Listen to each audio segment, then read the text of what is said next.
So hello dear students, welcome back on my YouTube channel tips on mathematics.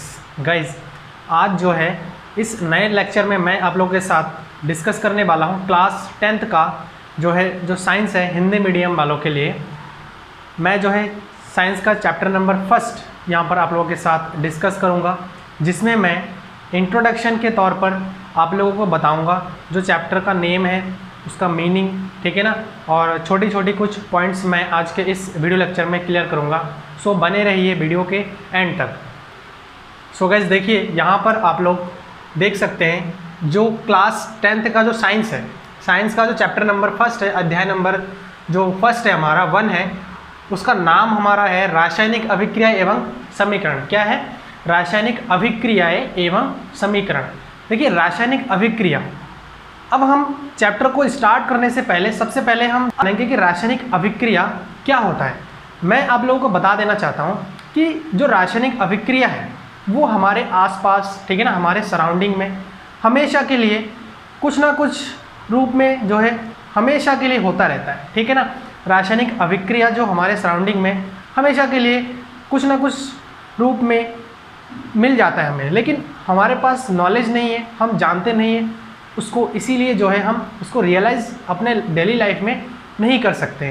सो अभी मैं आप लोगों को इस वीडियो में बताऊंगा कि रासायनिक अभिक्रियाएं क्या होते हैं और रासायनिक समीकरण क्या होते हैं, जो कि हमारे चैप्टर नंबर 1 का नेम ही यही है। सो जो मैंने अभी यहाँ पर लिखा है कि रासायनिक अभिक्रिया, ठीक है ना, वो क्या होता है, देखिए डेफिनेशन मैंने यहाँ पर लिखा है, बहुत ही ईजी वे में लिखा है। सो मैं उसको एक्सप्रेस भी करूंगा आप लोगों के लिए। वे अभिक्रियाएं जिनमें एक या अधिक पदार्थ आपस में अंतरक्रिया इंटरैक्शन करके परिवर्तित होते हैं, ठीक है ना।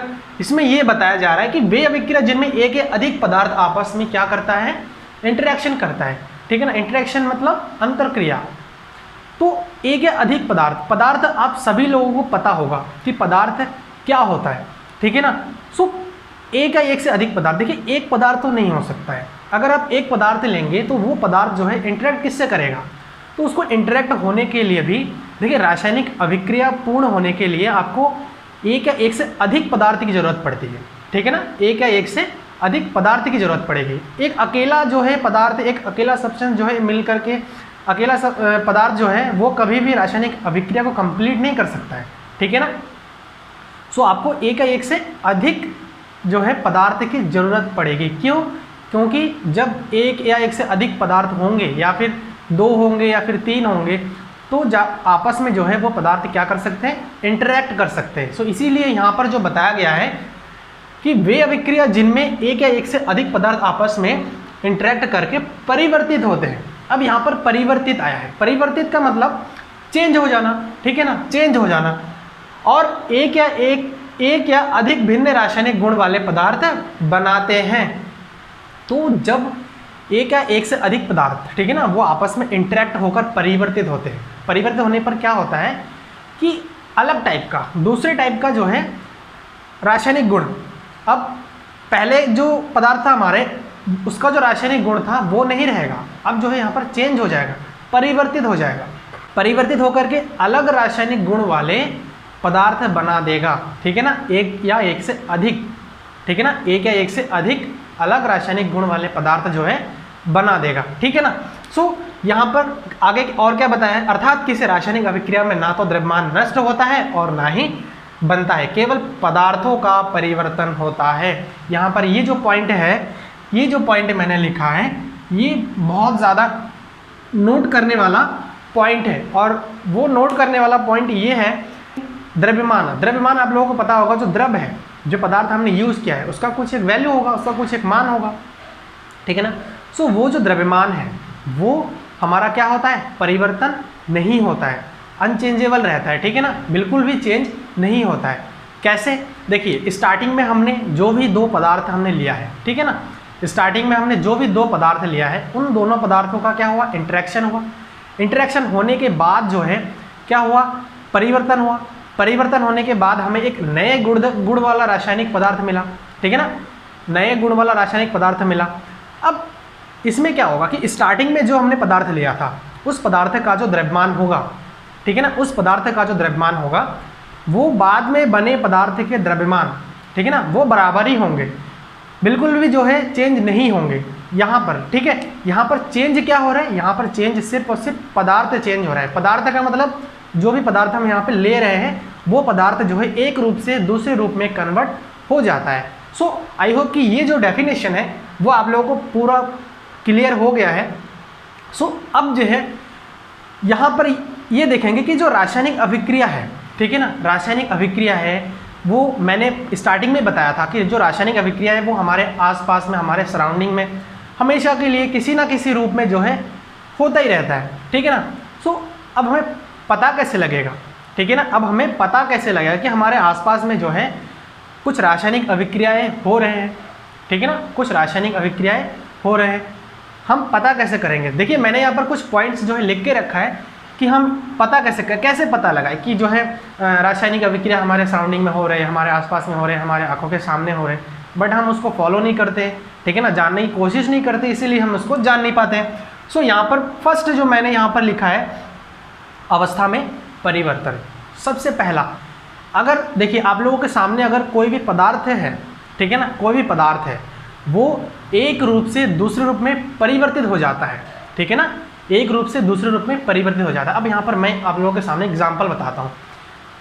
लोहा है, लोहे में जंग लगना आप लोगों ने देखा होगा, ठीक है ना, लोहे में जंग लगना आप लोगों ने देखा होगा। ये भी एक रासायनिक अभिक्रिया के फलस्वरूप ही जो है लोहे में जंग लगता है। कैसे, अगर हम लोहे को वायु में ऐसे ही खुले छोड़ देंगे, ठीक है ना, लोहे को अगर ऐसे वायु में हम खुले छोड़ देंगे या रख देंगे कहीं पर ऐसे ही, तो क्या होगा कि जो लोहा है, ठीक है ना, लोहा जो है क्या कर लेता है, वातावरण में उपस्थित जो नमी होते हैं या फिर जो ऑक्सीजन होते हैं उसके साथ क्या कर लेता है, इंटरेक्ट कर लेता है, ठीक है ना, क्रिया कर लेता है। क्रिया करने के बाद जो है हमारा कुछ एक नए गुणधर्म वाला एक पदार्थ मिल जाता है, और वो पदार्थ आप लोगों ने देखा होगा जंग है, ठीक है ना। जो जंग है, जंग हमारा क्या होता है, ऐसे ही बनता है। लोहा क्या करता है, वायुमंडल में उपस्थित जो हमारे पास जैसे नमी है, वायु है, धूल, इस टाइप के वायुमंडल में हमेशा के लिए उपस्थित रहता है, तो उन सब चीज़ों से जो है क्रिया कर लेता है, और क्रिया करने के बाद जो है वो हमें एक नए गुणधर्म वाला पदार्थ बना देता है जिसको हम जंग के नाम से जानते हैं। सो लोहा हमने रखा था वायु में, लोहा जब हमने रखा वायु में तो वो उसके ऊपर एक परत जम गई, तो कहने का मतलब बदल गया कि नहीं, उसकी अवस्था बदली। सो यहाँ पर पहला एग्जाम्पल हम देख सकते हैं कि अवस्था में परिवर्तन, ठीक है।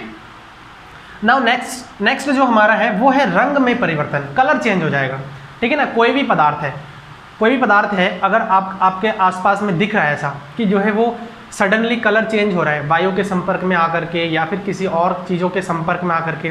देखो मैंने स्टार्टिंग में बताया कि जो रासायनिक अभिक्रियाएं होती है उनमें दो पदार्थ होने जरूरी है, ठीक है ना, दो पदार्थ आपके कुछ भी हो सकते हैं। सो यहाँ पर रंग में परिवर्तन में आप लोग देख सकते हैं कोई पदार्थ जब किसी भी जैसे वायु है या किसी भी चीज़ से क्रिया करता है, क्रिया करके जो है उसका कलर सडनली चेंज हो जाता है। सो आप वहाँ पर ये आइडिया लगा सकते हैं कि इसमें रासायनिक अभिक्रिया हो रहा है, ठीक है ना, इसमें रासायनिक अभिक्रिया हो रहा है। सो आई होप कि ये दोनों पॉइंट आप लोगों को क्लियर हो चुका है, ठीक है ना, ये दोनों पॉइंट आप लोगों को क्लियर हो चुका है। सो रासायनिक अभिक्रिया हो रहा है, ठीक है ना। अब रासायनिक अभिक्रिया हो तो रहा है, लेकिन कौन सा रासायनिक अभिक्रिया हो रहा है हम कैसे पता लगाएंगे। देखिए उसके लिए हमें जो है पदार्थ कौन सा है, कैसा है, वो जानना बहुत ज़्यादा ज़रूरी है। अगर आप लोगों को पदार्थ के बारे में नॉलेज नहीं होगा सो आप लोग जो है नहीं बता पाएंगे कि जो ये रासायनिक अभिक्रिया हो रहा है वो किस टाइप का है, ठीक है ना। सो नेक्स्ट में मूव करते हैं गैस का उत्सर्जन। गैस का उत्सर्जन मतलब गैस निकलना, ठीक है ना, गैस निकलना। अब देखिए हमारे आसपास में ऐसे बहुत सारे जो है अभिक्रियाएं होती है जिसकी वजह से जो है गैस निकलती है, और वो हमारे जब नोज़ तक पहुंचता है, ठीक है ना, जब हमारे नाक तक पहुंचता है तो हम बोलते हैं कि बदबू आता है ना, बदबू आ रही है या फिर आता है। तो उस कंडीशन में हम रियलाइज़ करते हैं कि जो है कहीं से जो है गैस निकल रही है, ठीक है ना। तो जहाँ से भी ये गैस निकल रही होगी वहाँ पर क्या हुआ, वहाँ पर कुछ पदार्थ होंगे आपस में क्या किया, क्रिया करने के बाद जो स्मेल हमारे नाक तक पहुँची है वो क्या है, एक्चुअल में गैस ही है। सो तभी हम यहाँ पर बता रहे हैं कि गैस का उत्सर्जन, ठीक है ना। जब कभी भी आप लोगों के सामने ऐसा कोई भी जो है आपके स्मेल नोज़ में आपके स्मेल जो है पहुँचता है तो आप लोग वहाँ पर डायरेक्टली ये आइडिया लगा सकते हैं कहीं ना कहीं कोई रासायनिक अभिक्रिया जरूर हुआ है, ठीक है ना।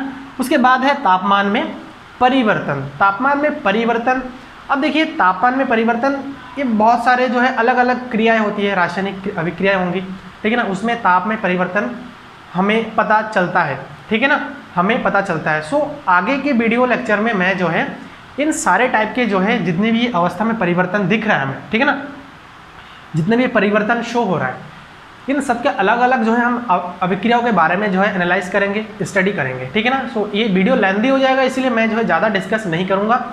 सो उसके बाद हमारे जो अब यहाँ पर आ जाता है कि रासायनिक समीकरण, ठीक है ना, रासायनिक समीकरण क्या होता है। अब मैंने देखिए लिखा है रासायनिक समीकरण। रासायनिक समीकरण किसी रासायनिक अभिक्रिया में, अब ये जो रासायनिक अभिक्रिया हमने पढ़ा है, इसी रासायनिक अभिक्रिया की हम बात करेंगे और रासायनिक समीकरण को एनालाइज करेंगे, देखेंगे, ठीक है ना। किसी रासायनिक अभिक्रिया में भाग लेने वाले अभिकारक, उत्पाद तथा उत्प्रेरक को एक विशेष रूप में व्यवस्थित करके, ठीक है ना, व्यवस्थित करके लिखने की विधि को, ठीक है ना, लिखने की विधि को जो है हम रासायनिक समीकरण कहते हैं। अब देखिए यहाँ पर आपके पास जो है 3 न्यू वर्ड आप लोगों को मिला है, ठीक है ना, 3 न्यू वर्ड आप लोगों को मिला है। वो 3 न्यू वर्ड आप लोगों के सामने क्या है, एक है हमारा अभिकारक, उत्पादक और उत्प्रेरक। देखिए अभिकारक क्या होता है, ठीक है ना, अभिकारक क्या होता है, जैसे मैंने स्टार्टिंग में यहाँ पर बताया था कि जो है एक या अधिक पदार्थ आपस में जो है इंटरेक्शन करता है, ठीक है ना, इंटरेक्शन करता है। सो यहाँ पर जो भी पदार्थ आपस में इंटरेक्शन करते हैं वो हमारा अभिकारक होता है, ठीक है ना, वो हमारा अभिकारक होता है। बाई एग्जाम्पल भी हम यहाँ पर समझेंगे। उत्पाद, देखिए अब जो है 2 पदार्थ है, आपस में इंटरेक्शन हुआ उनका, ठीक है ना, आपस में जब भी इंटरेक्शन हुआ, होने के बाद हमें क्या मिला, एक नए रासायनिक पदार्थ मिला, ठीक है ना, जिसका गुणधर्म क्या है, पहले से अलग है। सो वो जो नया पदार्थ हमें मिला है, ठीक है ना, वो हमारा क्या है, उत्पाद है, जिसको हम इंग्लिश में प्रोडक्ट बोल सकते हैं, ठीक है, जिसको हम प्रोडक्ट बोल सकते हैं। और उत्प्रेरक, देखिए उत्प्रेरक के बारे में मैं जो है इस लेक्चर में ज़्यादा डिस्कस नहीं करूँगा, क्योंकि उत्प्रेरक का एक अलग से एक लेक्चर में बनाऊँगा जिसमें उत्प्रेरक के बारे में मैं जो है डिस्कस करूँगा, और वहाँ पर जो है उत्प्रेरक के टाइप्स बताऊँगा, उनके वर्क क्या होते हैं, वो सारा चीज़ें मैं आप लोगों को आने वाले नेक्स्ट वीडियो में बताऊँगा। सो इस वीडियो में मैं थोड़ा सा आप लोगों को बता देता हूँ कि जो उत्प्रेरक होता है, देखिए उत्प्रेरक ऐसा पदार्थ होता है, ठीक है ना, ऐसा द्रव्य होता है जो कि रासायनिक जो हमारा अभिक्रिया है, ठीक है ना, उस रासायनिक अभिक्रिया में उत्प्रेरक जो है अनचेंज्ड रहता है, ठीक है ना, जो कि बिल्कुल भी चेंज नहीं होता है। बट वो क्या करता है, जो रासायनिक अभिक्रिया है, ठीक है ना, जो रासायनिक अभिक्रिया हो रहा है, वो अभिक्रिया का जो रेट होता है, जो दर होता है, उस अभिक्रिया का जो वेग होता है, वो क्या कर देता है, चेंज कर देता है। चेंज करने का मतलब ये है कि घटा भी सकता है और बढ़ा भी सकता है, ठीक है। सो यहाँ पर देखिए एक एग्जाम्पल हमने लिया है, तो अभी थोड़ा सा और भी बताएंगे उत्प्रेरक के बारे में। देखिए magnesium plus oxygen equal to हमें मिल जाता है मैग्नीशियम ऑक्साइड। जब मैग्नीशियम ऑक्सीजन से क्रिया करता है तो हमें जो है मैग्नीशियम ऑक्साइड मिल जाता है, ठीक है। जैसे मैंने बताया था कि लोहा जो है ऑक्सीजन से क्रिया कर लेता है, ठीक है ना, तो लोहा जब ऑक्सीजन से क्रिया कर लेता है तो हमें क्या मिल जाता है, फेरिक ऑक्साइड मिल जाता है। सो यहाँ पर भी देखिए मैग्नीशियम है Mg+O2, इसका सैम्बल भी लिखा है मैंने। ये जब क्या करता है, ये जब ऑक्सीजन से क्रिया कर लेता है, ठीक है, ये जब ऑक्सीजन से क्रिया कर लेता है तो हमें क्या मिल जाता है, मैग्नीशियम ऑक्साइड मिलता है। अब आप लोग जो है बोल सकते हो कि यहाँ पर 2 लगाया, यहाँ पर 2 लगाया, क्यों लगाया ऐसा। देखिए मैंने यहाँ पर ये भी बताया था कि उनके द्रव्यमान ना तो नष्ट होता है और ना ही बनता है, ठीक है ना, जो भी पदार्थ का द्रव्यमान है वो वही रहेगा। सो यहाँ पर हमने क्या किया है, mg, अगर सिर्फ एक mg लेते हैं यहाँ पर देखिए, तो यहाँ पर हमारा O2 है, तो इक्वेशन को बैलेंस करना भी जरूरी है। बैलेंस का मतलब ये है, आगे मैं बताऊंगा आप लोगों को आगे के लेक्चर्स में कि रासायनिक समीकरण को संतुलित कैसे करते हैं, ठीक है। सो संतुलित करने के लिए देखिए दोनों पक्षों के जो द्रव्यमान है, मैंने बताया था कि रासायनिक अभिक्रिया में कि इनके द्रव्यमान जो है ना ही उत्पन्न होता है और ना ही नष्ट होता है। सो स्टार्टिंग में जो भी हमारा द्रव्यमान होगा वो बाद में भी हमें वही द्रव्यमान मिल जाएगा। देखिए यहाँ पर 2 mg है, mg इधर आपको कितना मिल गया, 2 मिल गया, O इधर 2 है, ऑक्सीजन भी आपको इधर 2 मिल गया, क्योंकि सामने है ना, तो ये दोनों में मल्टीप्लाई हो जाएंगे, ठीक है। सो ये जो हमारा है मैग्नीशियम और ऑक्सीजन, तो ये मिलकर ये इसे हम कहेंगे अभिकारक, ठीक है ना, क्या कहेंगे, अभिकारक कहेंगे। और इनके मिलने से मैग्नीशियम और ऑक्सीजन के आपस में इंटरेक्शन के बाद जो हमें नया पदार्थ मिला है उसे हम कहेंगे क्या, उत्पाद कहेंगे, ठीक है ना, उसे हम क्या कहेंगे, उत्पाद कहेंगे। सो देखिए अब ये जो अभिक्रिया है ये एकदम एक सिंपल सा अभिक्रिया है, ठीक है ना, एकदम सिंपल। सिंपल का मतलब है कि इसमें कुछ भी नहीं लिया, जैसे उत्प्रेरक।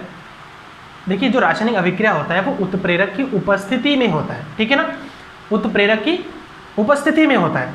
उत्प्रेरक क्या करता है, मैंने बताया थोड़ा सा, उत्प्रेरक क्या करता है कि जो रासायनिक अभिक्रिया है उसका जो दर है, उसका जो रेट है, ठीक है ना, उसका जो वेग है वो क्या कर देता है, चेंज कर देता है। मैं यहाँ पर थोड़ा सा आप लोग बता देता हूँ कि अगर कोई भी अभिकारक है, ठीक है ना, जैसे यहाँ पर है अभिकारक है, देखिए अभिकारक का क्या होता है, विघटन होता है, टूटता है। अभिकारक आपस में क्रिया करके टूटता है, टूट करके धीरे धीरे धीरे धीरे जो इंटरेक्शन होता है क्रिया करके जो है एक नए उत्पाद बनाता है। अब यहाँ पर जो है आप मान लीजिए कि उत्प्रेरक को हमने नहीं लिया है, कोई एक अभिक्रिया है पर्टिकुलर, मैं बता रहा हूँ ऐसे, आगे जब बताऊँगा तो आप लोगों को और भी अच्छे से समझ में आ जाएगा। मान लीजिए कोई अभिक्रिया लिया है, उसमें हमने उत्प्रेरक नहीं लिया है, तो जो अभिक्रिया अभिकारक से उत्पाद बनने का जो रेट है वो बहुत स्लो हो सकता है, ठीक है ना। लेकिन जैसे ही हमने क्या कर दिया है, उस अभिक्रिया को उत्प्रेरक की उपस्थिति में करवाने लग जाए, ठीक है ना, उत्प्रेरक की उपस्थिति में करवाने लग जाए, तो उस कंडीशन में उस अभिक्रिया का जो वेग है वो सडनली चेंज हो जाता है, बढ़ जाता है, ठीक है ना। या फिर ऐसा भी हो सकता है कि उसका जो वेग है वो घट गया। तो ये जो उत्प्रेरक है, ये उत्प्रेरक क्या करता है कि अभिक्रिया के जो दर है, जो वेग है, उसको घटाता है या फिर बढ़ाता है, जिससे हमें उत्पाद जो है ज़्यादा मात्रा में मिले और जल्दी मिले, ठीक है ना। तो उत्प्रेरक का यही काम है, समझ में आया। सो उत्प्रेरक के बारे में मैं जो है इस वीडियो में ज़्यादा डिस्कस नहीं करूँगा, ठीक है, वीडियो लेंथी हो जाएगा। उत्प्रेरक के बारे में मैं एक अलग से टॉपिक लूँगा जिसमें जो है आप लोगों को उत्प्रेरक के बारे में सारा चीज़ें समझाऊँगा। देखिए यहाँ पर एक और एग्जाम्पल आप लोग देख सकते हैं, जैसे 2Na है, ठीक है, 2Na + O2 = 2Na। तो इसमें हमारा अभिकारक क्या हो जाएगा, देखिए ये दो जो है हमारे, ये सारे क्या हो जाएंगे, अभिकारक, अभिकारक। और ये जो हमें मिला है इसको हम कहेंगे उत्पाद, ठीक है, इसे हम क्या कहेंगे, उत्पाद कहेंगे। अब देखिए उत्प्रेरक को हम उपस्थिति में जब इक्वेशन लिखते हैं, ठीक है ना, बोलने का तो हम बोलते हैं कि उत्प्रेरक की उपस्थिति में, लेकिन जब लिखते हैं, वैसे इस इक्वेशन में है नहीं ऐसा, ठीक है, लेकिन मैं यहाँ पर बता देता हूँ, उत्प्रेरक को ऐसे लिखा जाता है, ठीक है, उत्प्रेरक को ऐसे लिखा जाता है। उत्प्रेरक बहुत टाइप के हो सकते हैं, जैसे हमारे निकिल हो गए, निकिल का भी प्रयोग हम करते हैं, Na जिसका सैंपल होता है उसको भी हम उत्प्रेरक के रूप में बहुत सारे अभिक्रिया में प्रयोग करते हैं। सो आई होप कि ये जो वीडियो लेक्चर है वो आप लोगों को अच्छे से समझ में आया है। अगर जो है आप लोगों को वीडियो अच्छी लगी तो प्लीज़ आप लोग लाइक करें, चैनल को सब्सक्राइब करें, और आपका जो वैल्यूएबल फीडबैक है उसे मुझे कमेंट के माध्यम से दें। So thanks for watching this video.